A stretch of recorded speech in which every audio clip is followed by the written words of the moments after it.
Welcome to the Dork Forest. Jackie and her pals will never bore us. Shameless confessions about our obsession will make us laugh and smile. So let's explore the Dork Forest and dork out for a while. Hey, it's Jackie Kashian. Welcome to the Dork Forest. I'm back in my living room. It's exciting times. It is December. In December, do not use my donation button. Please, for the love of God, give some money to your local food shelf. What the hell? In January, give me $100. That'll be great. The websites, of course, JackieKashian.com, thedorkforest.com, dorkforest.com, and you can see where I'm doing stand-up. You can buy some merch. The merch being Ranger of the Dork Forest t-shirts, both of my CDs. Merch is what? Merchandise. Oh, okay. That's what the kids are calling it. I didn't know that. And, yeah, it's nice. I didn't know that kids referred to merchandise very often. Kids are constantly referring to merchandise. Already, Dave Higgins talking to me. So I'll just tell you about the Dork Forest Magnet, which is the trinket. You keep going. You do all the plugs you need to do. The Dork Forest Magnet is the thing, the trinket you get until I run out of them. And if you just want a magnet, send me $2, unless you're foreign, and then send me $3 because it's a pain in the ass. All right. Then you cover shipping and the like. That's nice. The credits: Patrick Brady fixes this audio. Mike Rickberg sang the song you just heard. He'll sing again at the end. And Vilmos does the website. There's Android and iPhone apps from their stores. Feel free to review or star up the iTunes thing so that someone gives a damn over at iTunes about the show. And freaking awesome network.com is the cross-promotional website of the moment. And he's great over there. And so go find an article about anime or an action figure or a comic book, because freaking awesome network. There's a network over there. Wow. Sitting in the room with me in Van Nuys brought a great suggestion for a restaurant. Dave Higgins, welcome to the program. Thank you, Jackie. It's You're great to be here. Is it really? Sure, I love Van Nuys. I like Van Nuys. And this place is called Cemitas Poblanas. Poblanas, yeah. Poblanas. Yeah. You know what? I don't speak Spanish. I got very little Spanish. Cemitas are sandwiches. Oh, are they? Yes, it's like a torta. Torta, right. But this is actually, it's more indigenous to that region of Mexico. The Poblanas. City of Poblana, yes. Okay. And the classic Cemitas is actually just the veggies, which are like your jalapenos, avocado. Just a veggie sandwich. Well, it is, because originally you would buy the Cemitas. Right. And then you would go to a different stand and get different meats, and you could put whatever you wanted into it. Oh. Now, they've made it a little easier at this one, Don Adrian's. Don Adrian. Yeah, that's... Is he our chef? I don't know, but he owns the place. But they will make the fillings for you. And I love it because it's... Well, first of all, I love the internet, and I love the idea that I found that place... on the internet. Through the internet, because I was watching a television show and it might have been probably either Diners, Drive-Ins, and Dives, one of those. Oh, right. And they had gone to a place in Chicago that the family was from Poblana. Okay. And they were making Cemitas in Chicago. And I said, this is L.A. I certainly can find a place. It looks so great. Yeah. I said, this is Los Angeles. There's got to be a Cemitas place in Los Angeles. See, I always hope that I'm in the city when I watch Diners, Drive-Ins. Oh, no, definitely. You've and done you know a better what? thing here. We're just going, I bet you they have that thing here. Well, you think there's a large, I don't know if you're aware of this, there's a large Latino... here? Yes, population in Los Angeles. From Mexico and South America. Yes, and Okay. and the vast majority being from Mexico. From Mexico. Oh. So I said there's got to be one place, and also I wanted to find one in the valley because I hate leaving the valley. It's hard to leave the valley. Oh, I hate the going over the hill and the yeah, that's what we call it. We call it going over the hill. Yesterday. Yes. Rained a lot. It did rain a lot. A lot for November. Yes. And, well, it's nearly winter. Which it is, but I think of February as the month it rains, quite honestly. That's true. That's what I think. I was over the hill doing some things. One thing at 1 p.m., another thing at 4 p.m. Horrible. And then I had a show at 8 p.m. Oh. Ah, the worst. It's like being in New York. I don't know. Do I come all the way back up? Exactly. You know that here we have it the Valley, and going home. Have you lived in New York? I lived in New York for like 3 years when I was doing a show on Comedy Channel before it was Comedy Central. What was that called? Higgins, Boys, and Gruber show. A great. I've only seen you live. Quite honestly, well. I've never seen that program. Well, that's But very you know nice. what? That's a bonus because a lot of people haven't. A lot of people haven't seen you live. No, that's true. Minneapolis, last time I saw you. Wow, that would have been many years ago. It was some years ago. It was about 12 years was ago, it I at think. the Comedy Cabaret? The Comedy Gallery. Gallery, yes. I think over in Riverwalk. Yeah. Very nice. I remember. We were very excited about that. That was... we were at the Riverwalk, and it's near the. There's an art museum there, right? You're in Minneapolis, Walker, right? yeah. The Walker. It's beautiful. It's a beautiful museum, and they just rebuilt. And they just rebuilt, and then we were there, and we were at the comedy show, but we were going out and trying to kind of explore Minneapolis. But we're in the parking garage there, and we just hear a conversation or a snippet of conversation, and it's this really muscly guy, and he's just left the Walker. Mm-hmm. And that's great. He's gone to a museum. That's the beauty. There's something to that. You'd think this guy would never be in a museum, but he turns to his companions and he says, "Why don't they just award Grant Wood greatest painter ever and be done with it?" Who's Grant Wood? Not Grant Wood. Grant Wood is a great artist from Iowa, but it was actually it wasn't Grant Wood. It was oh shoot, was it Saturday Evening Post. I have to go through my mind now to figure it out. Was his name Grant? No. Was it Wood? No. Okay. Grant Wood's an Iowa artist. Okay. The great Thanksgiving painting. It's very famous. Very famous. Saturday Evening Post. He did super realistic paintings. Right. That this guy only wanted to see. Yeah, now I got to find out who it is. Yeah. Right. Well, I'm an idiot. I know the name. It's like on the tip of my tongue, and I feel like a fool. You know what's happening? Don't feel like a fool. But right now, hundreds of people are listening to this podcast yelling that guy's name at their iPods. Saturday Evening Post. Saturday Evening Post. That World guy. War II. You got all the posters. Norman Rockwell. Norman Rockwell. Is it Norman Rockwell? It is. Art is my life. Have I? Yeah, but let's say you don't know art a lot, but this guy's ready. Let's give Norman Rockwell the award, greatest artist ever, and then be done. We don't have to do any more art and all that stuff. Wow, just call it a day. Yeah. Let me tell you, he doesn't want to update that with a little Thomas Kincaid. He doesn't want to just go, let's just do this. This was a few years ago, and Thomas wasn't really on the scene. Oh, maybe he wasn't as well known. Maybe he wasn't. This was like I'm going to say 84. 84. Good year. Actually, a terrible, terrible year. People who are glamorizing... 89, let's say. 89? Do you remember but it was horrible. The mid-80s were terrible. Yeah. They were not good. Ronald Reagan was not a positive influence on your day-to-day safety net. No. It did not help. What people don't realize, there's this deification now of Ronald Reagan, especially with Republicans.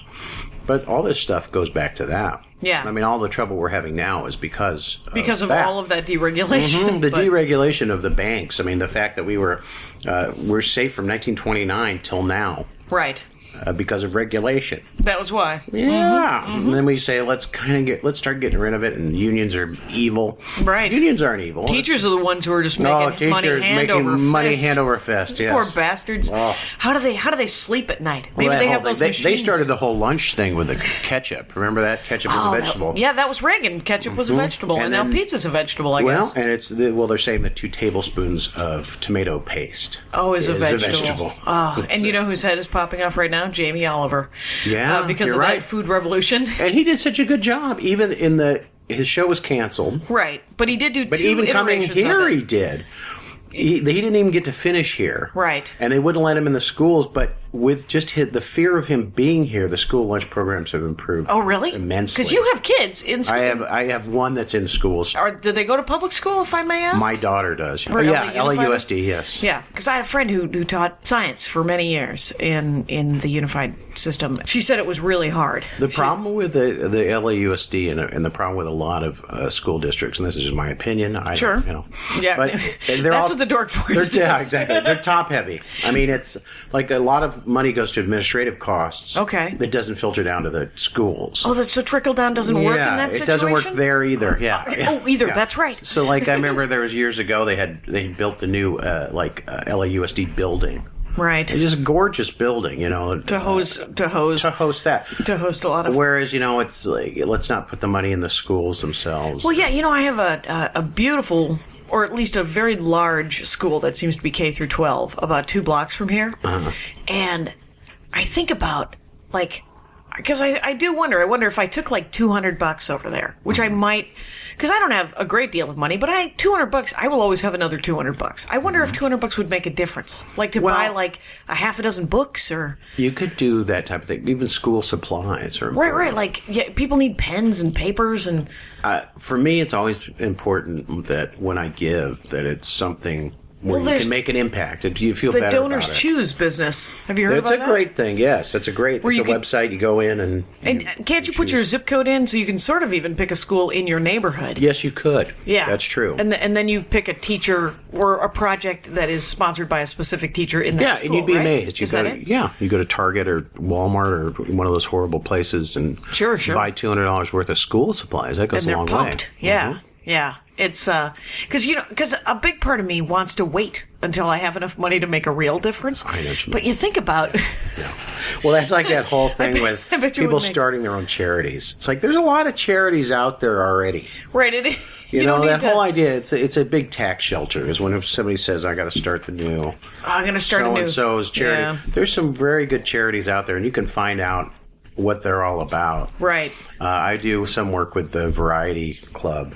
And the great thing about them is that there's not a lot of administrative costs. Is it an entertainment industry kind of It kind thing? of started that way. Okay. And it is in a way. There's still a lot of people involved in the movie business, but right. it was distributors of films, and also it was bookers of really early. It was bookers of like the Orpheum circuit, that kind of thing. Okay. We're theater owners and the type, right, and there's still a lot of them in the organization today. And do they have fundraisers where they do variety shows? Yes, they do. I love a variety show. I do the telethon in Des Moines, Iowa every year. Oh, do you? Yeah, and what month is that usually held? It's in March. Okay. It's usually the first week in March. Are you from Iowa? I'm from Des Moines, Iowa. You're from Des Moines. I like Des Moines. Dubuque was always pretty good to me. Dubuque's a good town, too. Yeah, I don't mind Iowa. Iowa's nice. 2.5 which is million very people. strange. You're from Minneapolis? I'm from outside of Milwaukee. Oh, okay. Then that makes sense, because Right. the Minnesotans have a real hard-on for Iowa. I don't know why. I used to do a joke when I lived in Minnesota about, because when I moved to Minneapolis from Milwaukee, from Madison, really, Right. No one was more surprised than me that people in Minnesota made fun of people from Wisconsin. Because I was like, we haven't noticed you. No, Are you really? the same thing when I went up to Minneapolis, you go, we're so far from you guys. What do you Why care? would you even bother? It's like warring trailer parks. That was my hilarious, funny line right there. Well, it's like the attitude of that St. Paul is so inferior to Minneapolis. Yeah. No, St. Paul. Have you been on Summit Avenue? Holy smokes, those houses are gorgeous. There's some gorgeous Because there's been less interference. They've less modernized much of St. Paul. That's true. And the Minnesota State Fair is, of course, in St. Paul. Right, that's where they keep the fair. And that's also where they keep most of the minorities. Yes. In the gentrification process, they're just like, a little bit more St. Paul. Just a little bit more. There you go. And though Minneapolis-St. Paul has the largest urban, if this is still true, it was true 10 years ago, the largest urban, it does have some sprawl, but Indian, Native American population. Oh, really? The largest I'm urban surprised. Native. Yeah, why not? I guess There's only about 4.5 million people in the state. That's true. And Minneapolis is the biggest city within about 600 miles. Which is why they have this big deal about making fun of everyone else. I know it. Yeah. It is. There's a little bit of self-entitlement that makes you smile.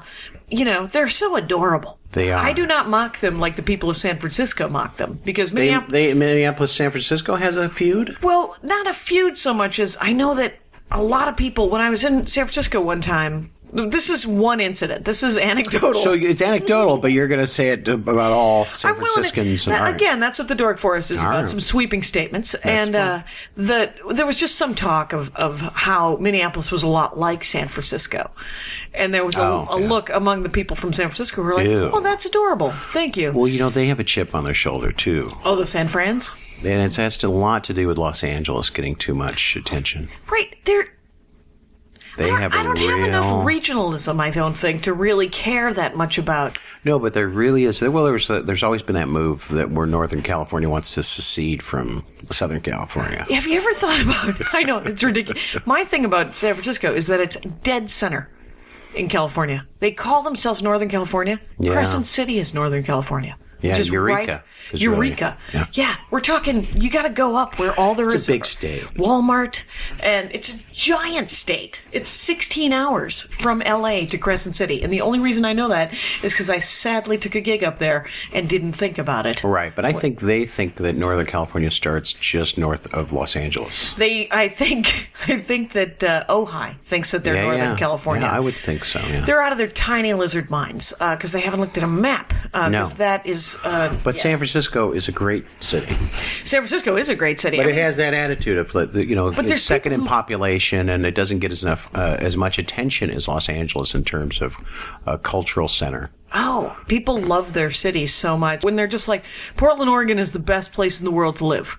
And you're like, is it? It might be. Oh, it's pretty great. If you watch those shows the like Portlandia. Diners Drive. Well, I don't even watch Portlandia very often, but actually more of it's such a food town. I mean, it really is. It is a nice foodie town. A very good foodie town, and just the weather's kind of okay. It's doesn't all right. Get super cold, doesn't get super hot. Right. There's a lot of rain, but not as much as Seattle. Exactly. But I like Seattle too. Seattle's a great town. See, the biggest problem the only problem I have with this cityism, which is what is happening around the world, is how much they slam LA. Yes, I do love to slam LA. Everybody loves to slam LA. New York has problems with LA. I'm just watching some mirrors being replaced. It looks like. It's do you know what's happening over here? Is my Armenian neighbors are constantly remodeling. Oh, I got a lot of Armo. Now we have in my neighborhood we have a hilarious house that they keep adding on to. Oh, really? And we nickname it the Winchester House. And if you're not familiar with the Winchester House, it's in Northern California. Tell the people. And the heir to the Winchester fortune. Mrs. Winchester? Yeah, I can't remember if she was a Mrs. She might have been a daughter. Okay. I'm not sure, and I'm sure somebody will be screaming on the internet. It was your wife. Exactly. Pretty sure. But anyway, I'll put it in the notes. It was the idea that all the people who are killed with Winchester rifles and guns were haunting her.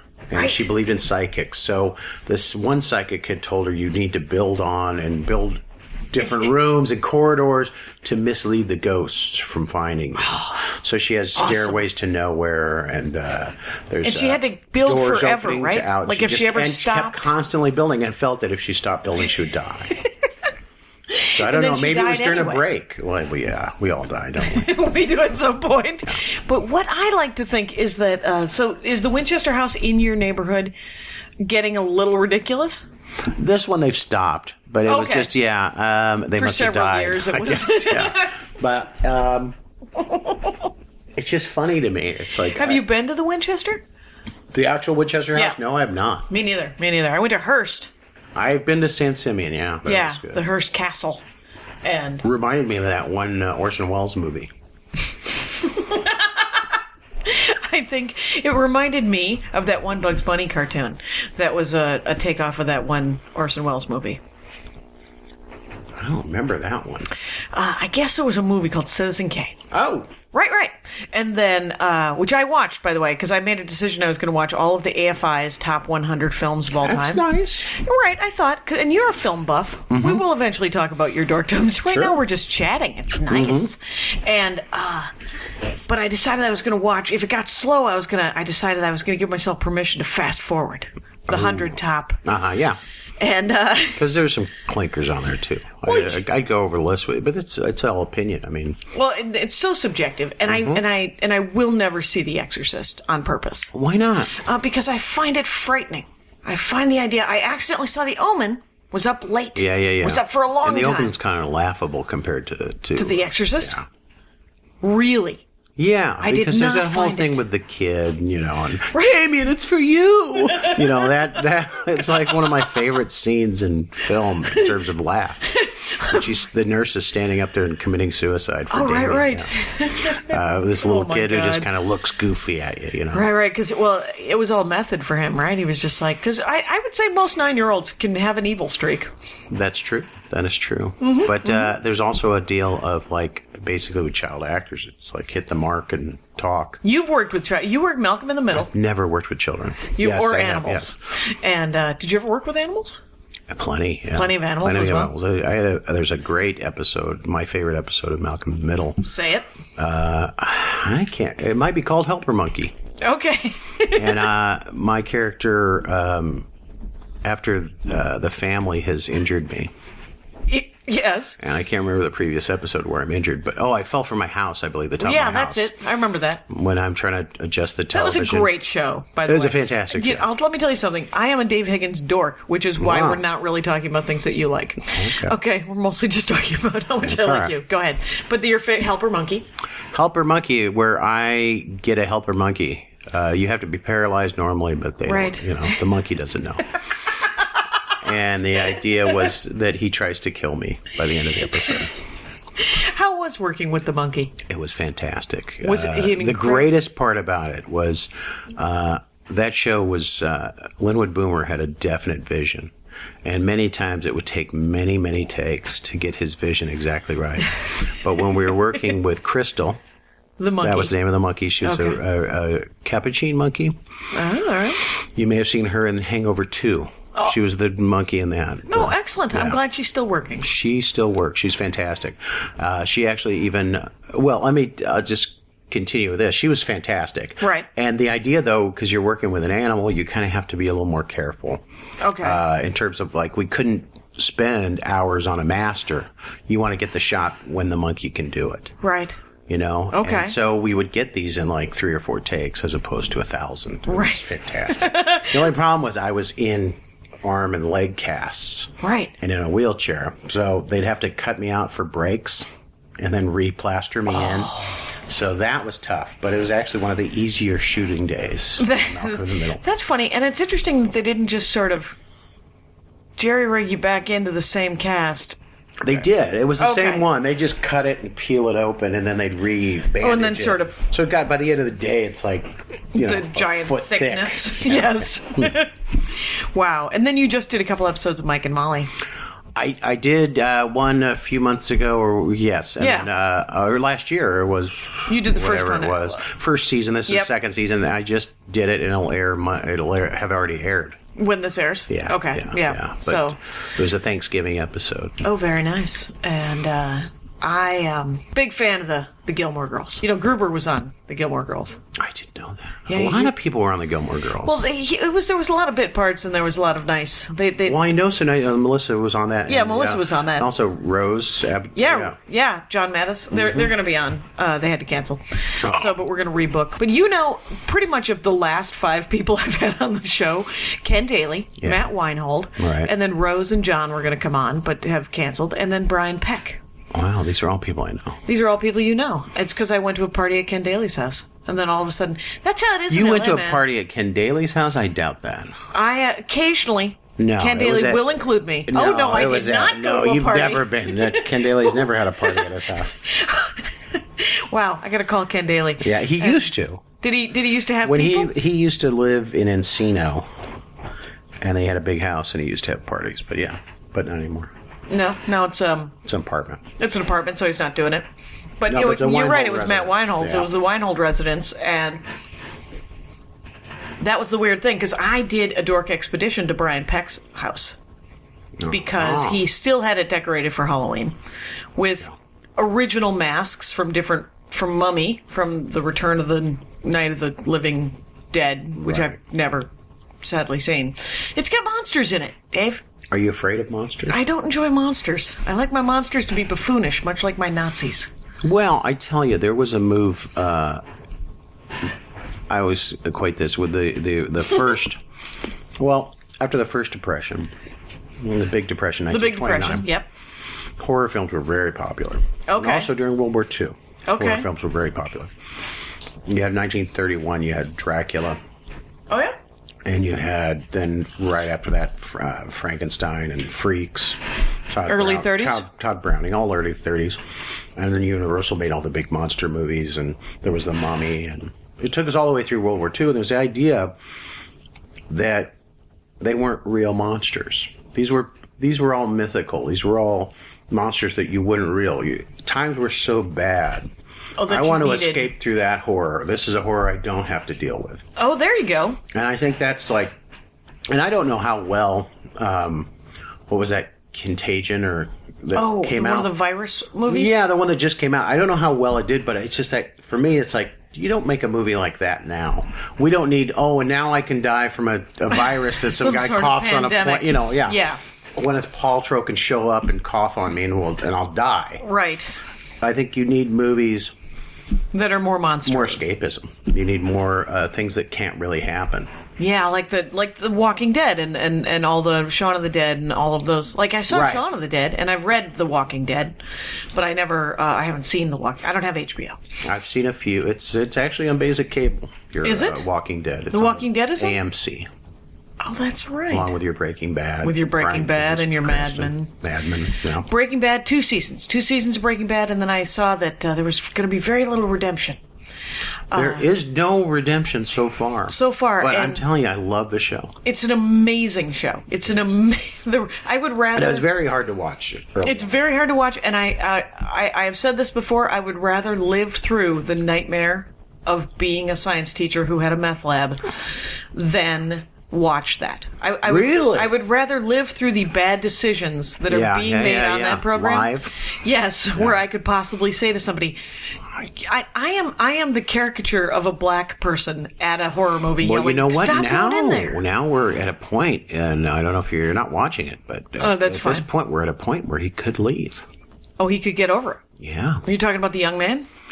About the young man and the older man. Yes. Oh, and Bryan Cranston? Yeah. Because when he had a girlfriend, and that girlfriend, before she lapsed, I was like, oh man, he's going to get it together. And I was like, oh no, season 2, Jackie. Right. Not going to be happening. And at which point, and I can tell you that is exactly when I decided to stop watching it, because I was like, if there's any redemption, it'll be season 5. There's no redemption. You don't think there's ever going to be redemption? What about Mad Men? Because I had to stop watching that season 3 too. Now why? Because Mad Men, here's what I love about Mad Men. What's sad is how much I love Don Draper. And how many people equate to him. It's like, he's horrible. He's a terrible person. He really He's a is. terrible human being who has made terrible life choices again. And it really is the beginning of the unfolding of the American fabric. Right. It was. I like to say that Nixon put the last nail on the American dream, of the coffin of the American dream. Do you think? That's in my opinion, without enough information, as per usual. Yeah. What I like to do, there's the Library of Congress. He opened up China. Yeah, he also... look where China is now. Yeah, and I'll tell you something. He also alienated us from China in the 50s. Oh, definitely, yeah. So essentially, it's like... the town that I grew up in Wisconsin has a factory, a major factory that employs most of the workers, and it is a strip mining factory that we make strip mining equipment. Earth moving equipment is their euphemism. Mm-hmm. It's a strip mining. In the mid 70s, during the recession, they started making reclamation equipment. So they have created their own demand, essentially, which is exactly what Richard Nixon did. Right. He created a situation in the mid-50s that he then rectified in 70. That's true. Well, our whole vilification of communism, I mean, not that communists have done it right. No. There haven't been really any. They are human. But there's, there's communist mayors in Italy and that type of thing, and Europe, all over the place.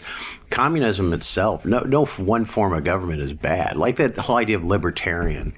Right. Libertarians, it doesn't work unless people are perfect. Right. If people were all angels, you can have in heaven. I'm sure they have a libertarian government. It feels like the naivete of the libertarians rivals.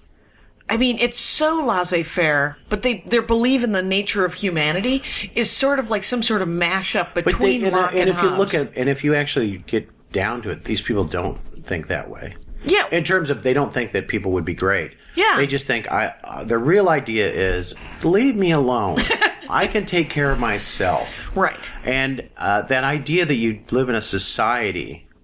In a society, we have to share a burden. Right, there's a social contract. You know what? You're not friend. growing your own fruit and vegetables. You're not, you're like Elizabeth Warren, who's the new darling of the liberal side of politics. Mm-hmm. She came up with beautifully about the millionaire factory. Yes, the millionaire factory owner. Good for you, but you didn't roads, do it. Education, all those things that fire departments, police departments, water. Yeah. This idea that everything should be a profit going endeavor. That's, it goes back to, the Democrats really were doing this back in the day, like in Chicago and, Kansas City where and New York where they had the machine actually New York was a Republican machine town hall.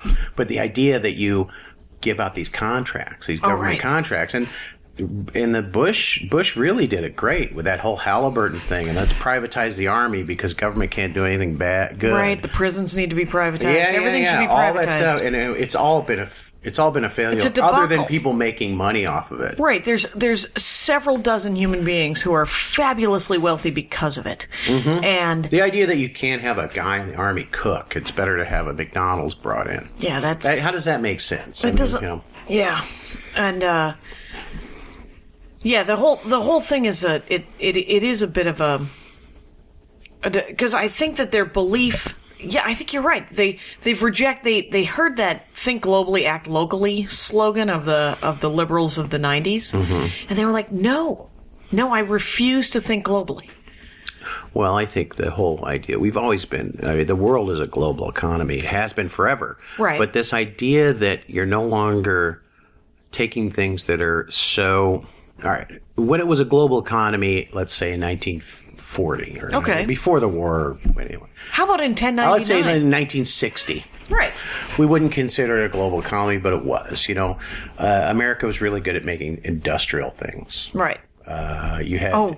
It was just top heavy. I'm just towards saying, us. yeah. But it was at that point because we were manufacturers for the world, but we were really good at it, right? And I think we still could be. It's just all moved overseas, right? But the idea, like that, you went to Maine lobster are only in Maine. Yeah. They're in Nova Scotia. They're right by each other. But I'm just saying that's to me is global economy. Chantilly lace. Right. From Chantilly, France. Champagne. Yeah. Yes. Things that came from a certain, that one place does better than anything is great. But the idea that the new globalization is all, where is the cheapest labor? It's not, who are the skilled craftsmen? It's not the spice trade from the Middle Ages.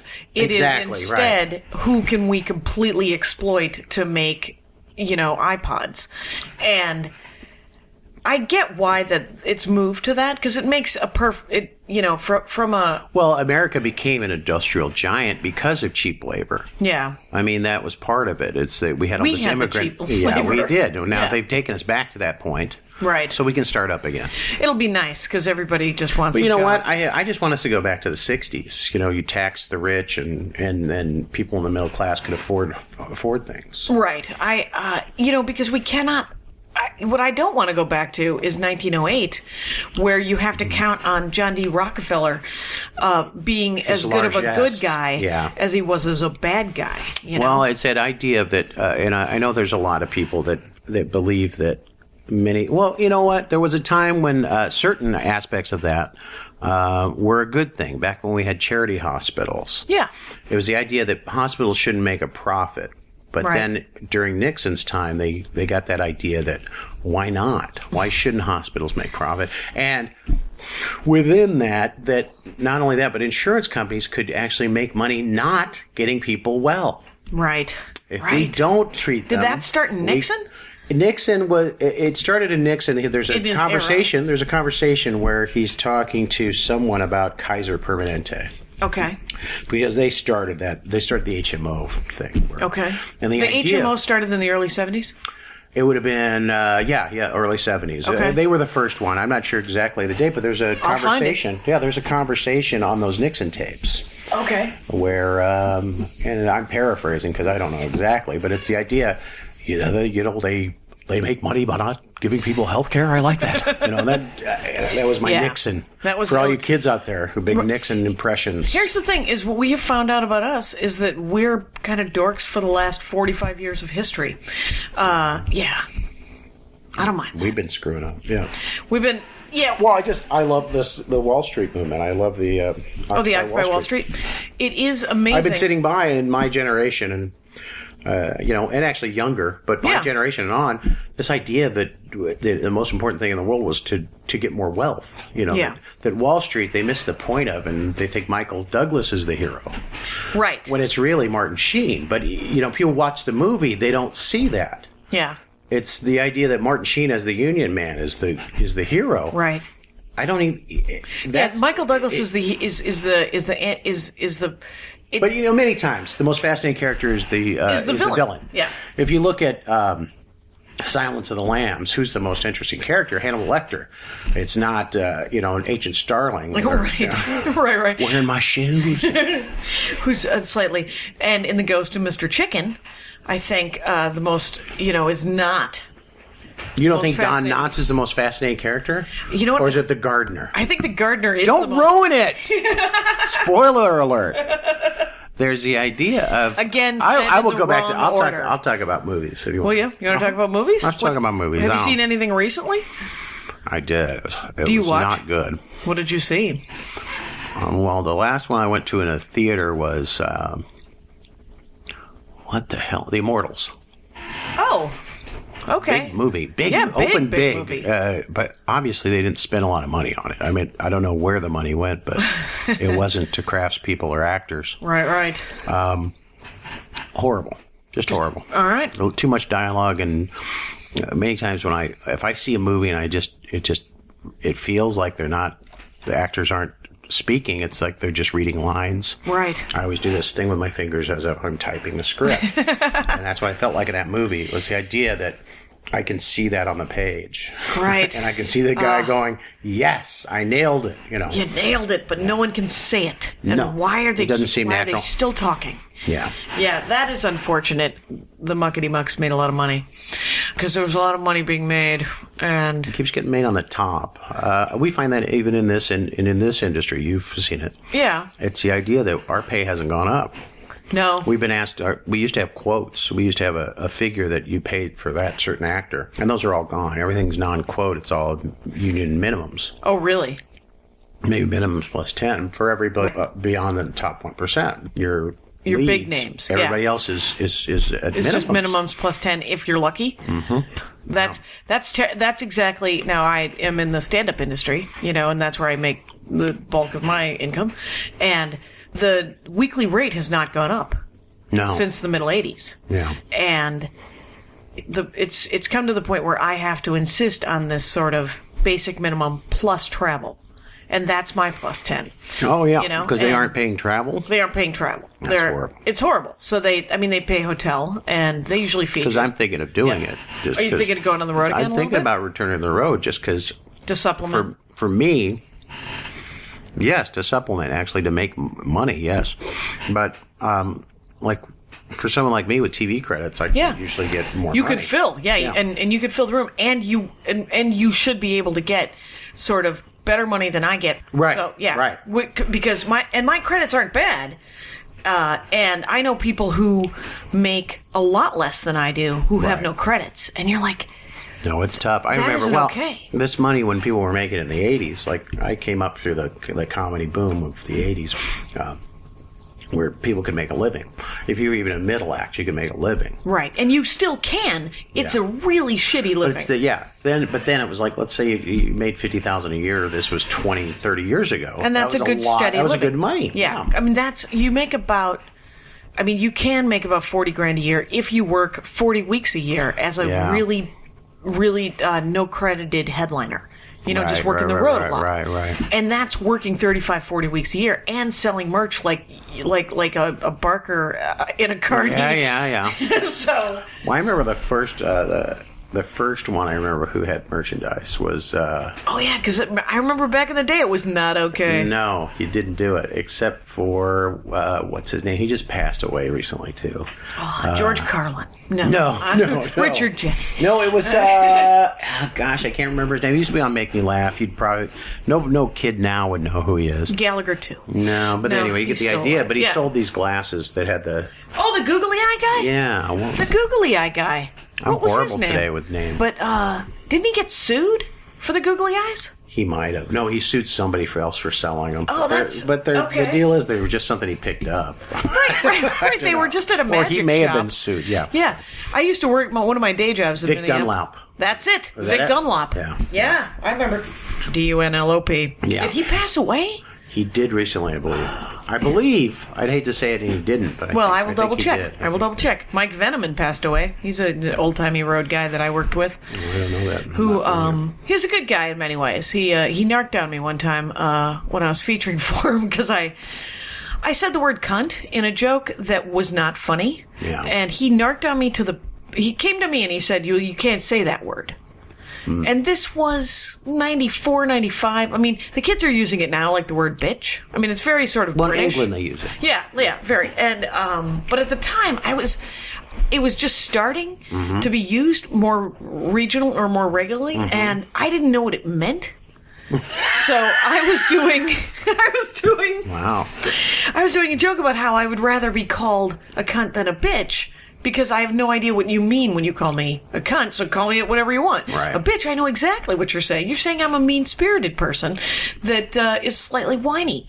See how my voice goes up when I say that? Yeah. You're doing. And so it was not funny because there was no punchline. That was the entire premise. I find that fascinating because in my era, that was the word that you had to break the glass to use. Which is what he was saying. He was saying it's an emergency word. Yeah, you can't use that word. And I said, I can use that word. I think I have one. And you're allowed. I'm allowed. And then so he went and narked on me to the boss. And I remember, I will never forget when Ken Muller comes up to me and says, "Hey, did you say the word cunt?" And I said, Yeah. I didn't even occur to me that his tone of voice or anything. I just said, yeah, it's a new bit I'm working on. They hated me, so I was just like, I'm going to try this new bit that it didn't work very well. There's not a lot to it. It needs a punchline. And he goes, yeah, try not in my rooms, if you could not. Right. And I was like, my apologies, sir. Well, is he still around, Ken Muller? Oh, he's still around, and his son's working it too, much like Yoder. His son Eric is booking the Yoda runs now. These are all Midwestern runs, people. Midwestern stand-up runs, dating from the middle '80s to today. Yeah, I'd say. Well, I mean, I'm trying to remember when I started doing stand-up in high school. Did you? Yeah. What was that like? I mean, what are you talking about? Like life math? Experience? Yeah. It was mostly about, like, I worked in a grocery store. Okay. So stuff like, What about bagging groceries? I never worked out I never had any good bits that I ever used again. Every time I went up, I was always just off the cuff. And okay.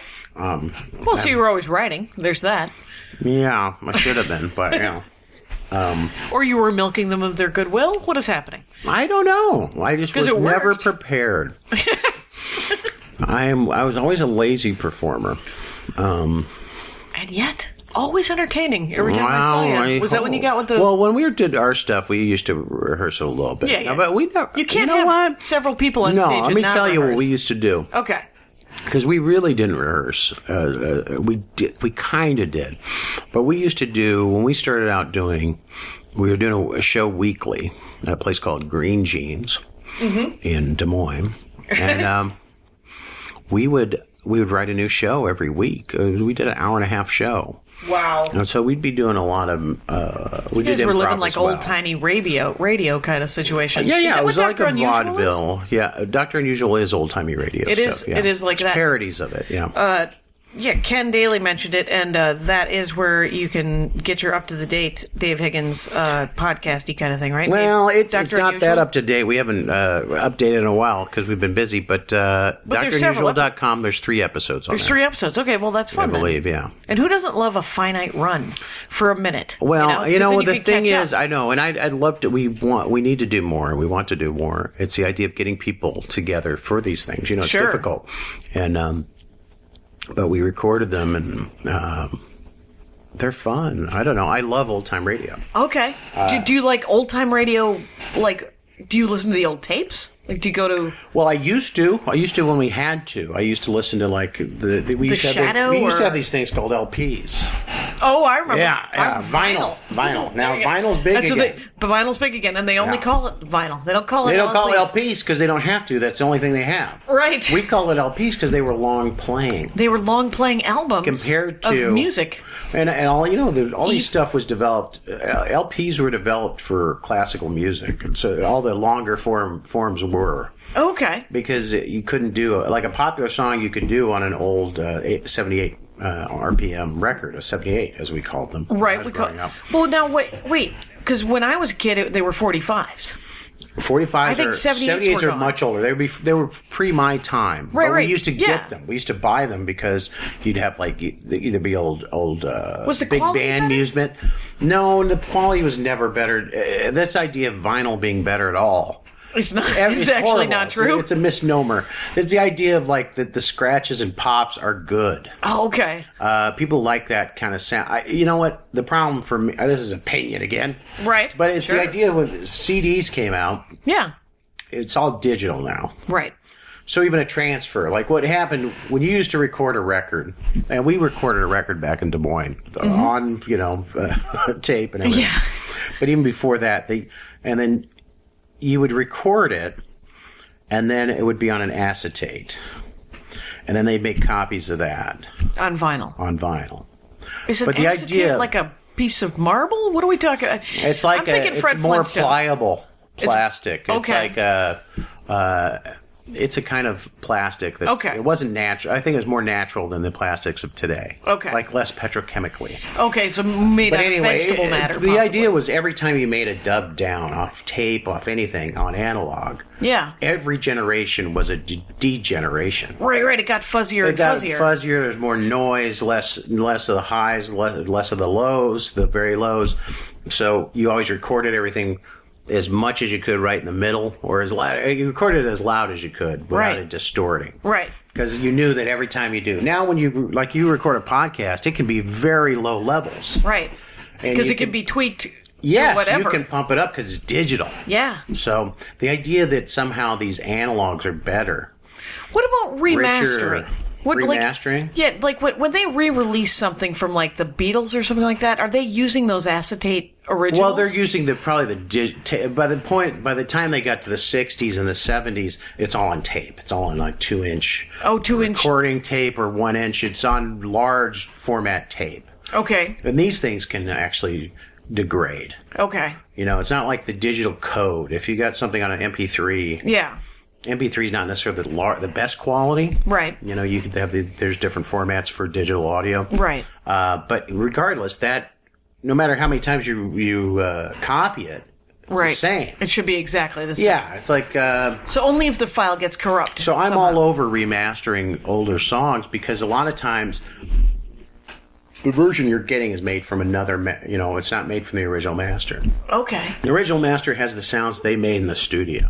Yeah. As close to it as they can get. Right. Now, the tapes didn't degrade as much as like a vinyl record. A vinyl record, the needles will cut more grooves into your record eventually. It's like, they're not like they Kids, used you're to. learning. You're learning. Now, back in the day, do you remember that you used to do, instead of buying the new needle, you'd start putting weights on the arm? Yeah. Yeah.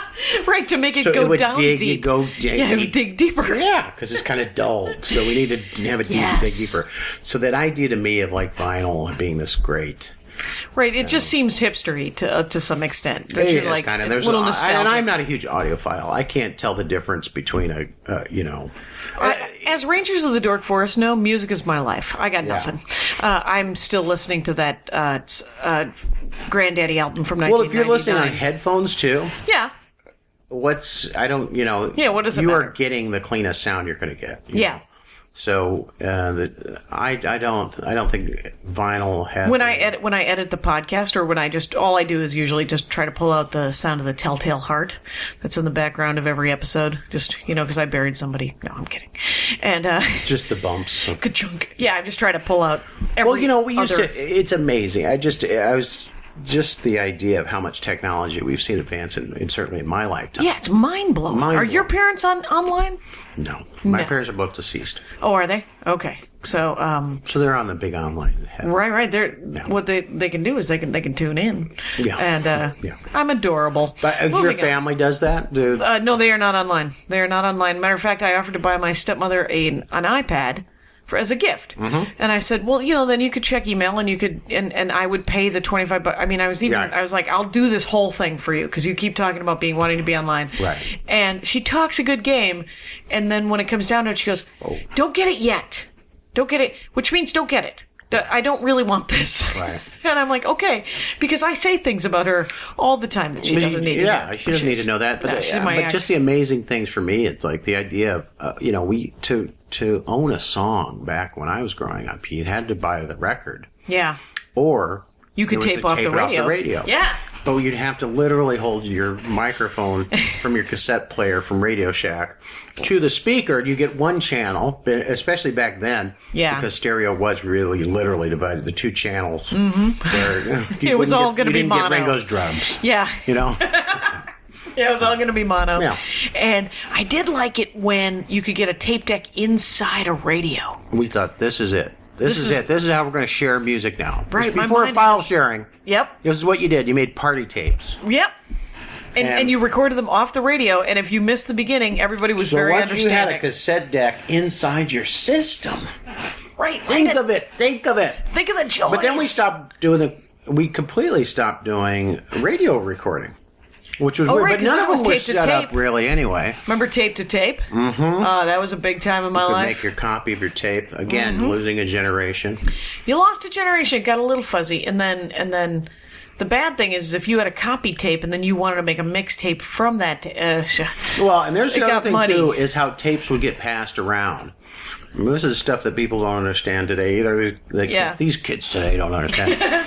It was the idea that somebody would give you this cassette tape, you got to listen to this, and it'd be like either crazy recordings, like I was talking about this the other day on stage. It's the Orson Welles, the LeSueur Peas ad where he says the director's giving him notes on this LeSueur Pea ad. It's like on the icy slopes of Vermont, Okay. And there's this line, and Orson just can't get it, and the director says, "Well, try it again." And Orson says, "If you could sir, I would never have an actor say this line. Makes no sense. Oh. If you can make sense of this line, I will go down on you, sir." Now, Orson Welles. This was after Citizen Kane. Right. A few years after Citizen Kane. So the idea was... He sounds like he was probably very frustrated. I think so. Well, yes. It's like the Once Shatner the dick tapes. jokes There's the come Shatner tapes, too. Yeah. But it's the idea of these great actors. Some guy in a booth is telling him, could you try it again with more, subtlety or whatever. He doesn't want to be... He directed Citizen Kane. Yes. So, but back in the day, you'd get a cassette tape of that. If you were lucky and knew somebody who was a sound person. Oh, right. But now... And then I remember buying the CDs of all those. And that was amazing because now you've got the best copy of it you could. You didn't have to just quietly listen, And we would sit around and share these things. Right. Now with the internet, I can tell you that story, but I can also just look it up. I can talk to my phone. Right. And say, Orson Welles' LeSueur Peas commercial. I'll say that. Right. Like, I'll put it in the notes. I will click it.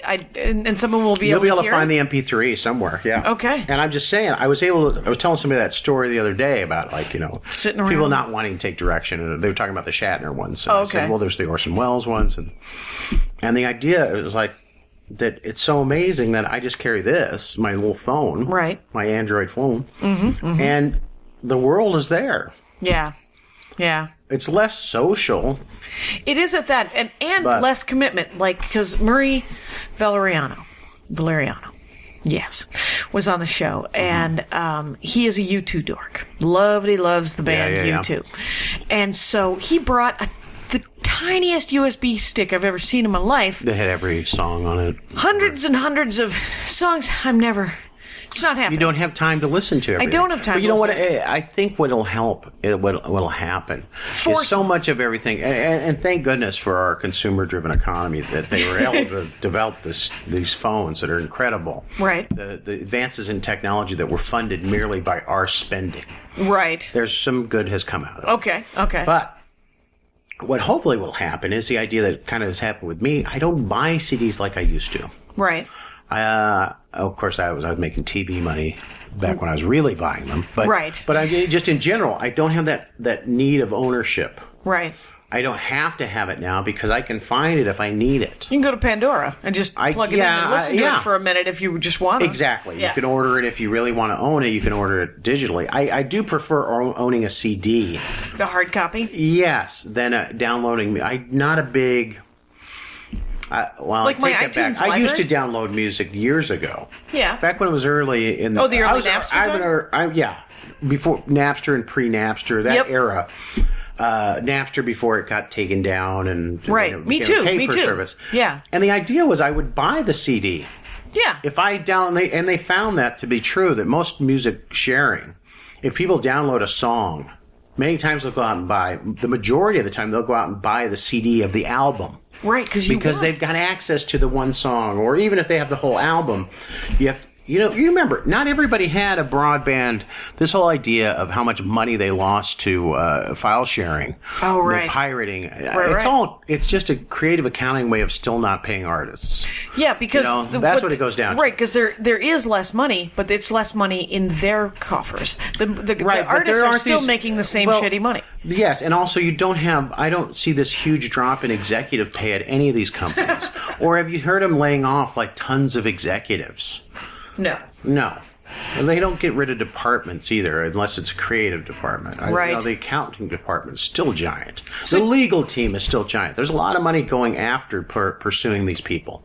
Right. Keeping lawyers on. Right, there's plenty of work there. But the idea of going after some 14-year-old, going after the mother of some 14-year-old kid who's downloaded a million songs or something. Right. Or it's even a lot less than that. I don't know. Yeah. I mean, I know that there's some... I don't know a lot about the file sharing issues, but I do know that I like real CDs as well. Like, some people tell me, well, if I lost my iTunes library, I would be devastated. If I lost my iTunes library, it would be a pain in the ass. Well, just think of how many times you repeated stuff through new technology. Yeah. Well, and... I would just have to rip everything again. That's all. Yeah. It's not the end of the world. No, and I like... I'd like to go through, because I bet you I haven't ripped everything. Because at the time I was like, you know what I don't want to listen to again? Well, the other thing is, with Pandora and all those other services, there's no feeling... Like, I don't have any songs loaded on to my phone.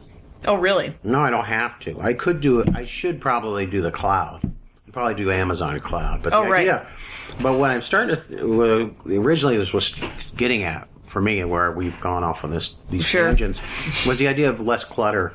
And we don't need these giant homes to hold everything we own. Right. We don't have to... I no longer have this desire... The switch to Blu-ray.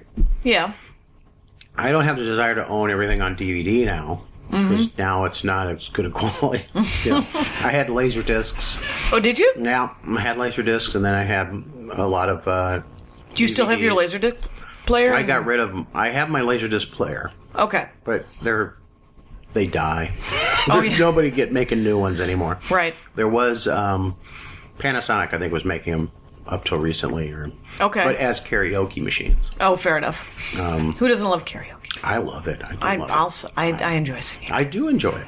I have a hard time doing karaoke only because for many years that was part and parcel to getting stage time. You had to host the karaoke. Oh, really? At the Comedy Gallery. So I think. Yeah, that's terrible. Right. So you had to host the karaoke. So I had like 2 songs that I could sing, and I'm a team singer. I'm not going to lie to you. I'm not a terrible singer, but I'm not a good singer. Oh, and as a host, you kind of have to get it going many times. Right. You got to get it going, and then you spend 3 hours wrangling drunk people and signing people up and working the karaoke machine. So it was unpaid labor. So that you could get 15 minutes of stage time. Which is what our country was built on. Exactly. It is a beautiful thing. And on that note, let's talk briefly, because it's been an hour. Oh, wow. Yeah. And let's talk briefly about, what are you reading? You reading anything good? Trying to think of what the last thing I probably sat down and I have kids, so I don't have that much time, but I think the last thing I read on my Kindle. Oh, you got the nice... Do you have a Kindle or an iPad? I have a Kindle. I do not have an iPad. I have an iPad with a Kindle app, and I like the look of the Kindle better. Well, in terms of reading, the Kindle's better on the eyes. I mean, I have... I do have a Mac laptop, but I'm usually a PC guy. Okay, me too. And I prefer the idea of this device that costs $800. That's just kind of like my laptop, but it's not quite. No, it does not replace your laptop because you cannot write on it. And people are like, well, just once you get that separate... And from what I hear, you can barely read on. It's harder to read on. I can read it. I mean, the Kindle-wise, it's not... I think the regular Kindle would be better. The regular Kindle, that liquid ink or electronic ink is fantastic. It's a toddler bag of toys is what it is for when I travel. Because it has games on it, and it has... No, it's handy. You can check email, and you can certainly... But I can also do that on my phone. I have a $15 Go phone. So, So the iPad's nice because it's bigger. But you know what? You could have gotten a better phone than iPad. You could have gotten 3 better phones. Right, but Andy makes iPad apps. He works at Disney Mobile. Okay. So he made a game for toddlers called Cars 2. It's called AppMates. Cars AppMates. Wow. And it's a game where you buy the app is free. AppMates, and then you buy a car at Target or Toys R Us, and you can drive the car on the iPad. And the iPad recognizes it, and you drive around the map and Radiator Springs. And there's a new one coming out. There's a Halloween version, and you can go to the sundial and make it dark. And the whole of Radiator Springs is lit up with Christmas lights. Oh, that's cute. Good thing that this is coming out in December because I wasn't supposed to tell anyone. Oh, okay, dear. so I was in development the other day. I understand. Yeah, I understand. Yeah. So I mean, I think they all have to use it. I'm trying to think of the last thing I got to read. I think it was. It's hard for me to read books about contemporaries. Oh, you like to read like classic? I like Hollywood? classic ones. Classic Hollywood, but also like history. Like military generals or presidents. I like I love to hear that minute 59. Anyway, let's get you back on the show, and we'll talk about your freaking love of ancient military. Mm-hmm. Like, are you talking like Ulysses S. Grant, or are you talking Alexander? do. I'm more fascinated. World War II I find fascinating, and also it's like the time where Mountbatten. Yeah, Mountbatten. He was there. He's a Navy dude. Mountbatten was in the Royal Navy. Yeah, Royal Navy. I think he was and then he was later governor of. And then he was killed in a terrorist attack, if I remember, when I was a child. Yes, or I believe so. So college. possibly, but it was Mountbatten was it's like the. He's like the cousin of Queen Elizabeth or something. Okay, yeah. And like he was her. He was a muckety-muck in the royal family. Huge, and he was like the royal governor of India, I believe. Oh wow. Yeah, I believe so. Wow. Yeah. So, are you reading Eisenhower? Oh no, not right now. I do enjoy in life, those. though. I mean, I would read that. Yes, I haven't read that. What have you? I'm trying to think in terms of the last. I just haven't. I'm just saying. Usually, if I'm reading a biography, right? It's usually. I'm trying to remember the last one I had. Nail you down for no reason. That's all right. This is journalism. All of a sudden, I'm going for a Pulitzer in these last moments. Well, I always think of myself as liking nonfiction.